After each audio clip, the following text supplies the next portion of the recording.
ഷാഹുൽ ഹമീദ് നടുവണ്ണൂർ രചിച്ച ദേശവഴികൾ എന്ന പുസ്തകം പ്രകാശനം ചെയ്തു.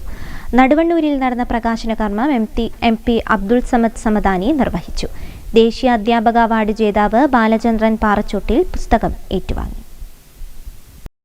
വൈവിധ്യങ്ങളെ ഉൾക്കൊള്ളുമ്പോഴാണ് മനുഷ്യൻ സംസ്കാര സമ്പന്നനാകുന്നതെന്ന് എം പി അബ്ദുൾ സമദ് സമദാനി. ഷാഹുൽ ഹമീദ് നടുവണ്ണൂർ രചിച്ച ദേശവഴികൾ എന്ന പുസ്തകം പ്രകാശനം ചെയ്ത് സംസാരിക്കുകയായിരുന്നു അദ്ദേഹം. പ്രബുദ്ധ സമൂഹം വായനയോടൊപ്പം നിൽക്കുമെന്നും അദ്ദേഹം കൂട്ടിച്ചേർത്തു.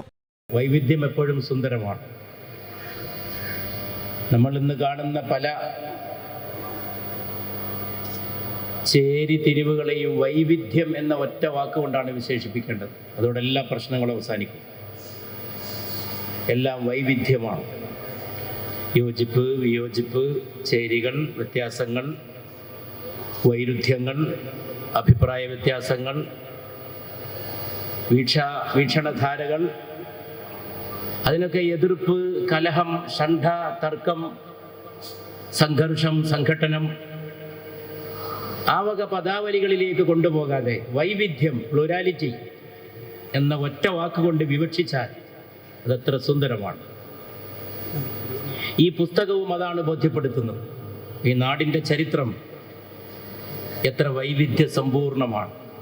നടുവണ്ണൂരിൽ സംഘടിപ്പിച്ച ചടങ്ങിൽ ദേശീയ അധ്യാപക അവാർഡ് ജേതാവ് ബാലചന്ദ്രൻ പാറച്ചോട്ടിൽ പുസ്തകം ഏറ്റുവാങ്ങി.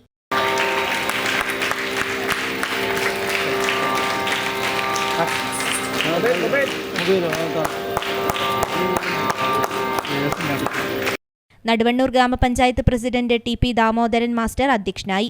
ബാലകൃഷ്ണൻ വിഷ്ണോത്ത്, ഉമൈൻബാൻ മാവൂർ, എസ് ഷിബിന എന്നിവർക്ക് എം പി ഉപഹാരങ്ങൾ കൈമാറി. പൊതുപ്രവർത്തകൻ OM കൃഷ്ണകുമാർ പുസ്തക പരിചയം നടത്തി. പ്രസാധകൻ Manishankar, professor T P Kunhikannan, block panchayat vice president TM Sasi, doctor Abida Puthussery, Sajid Koroth എന്നിവർ സംസാരിച്ചു. News bureau, Balussery.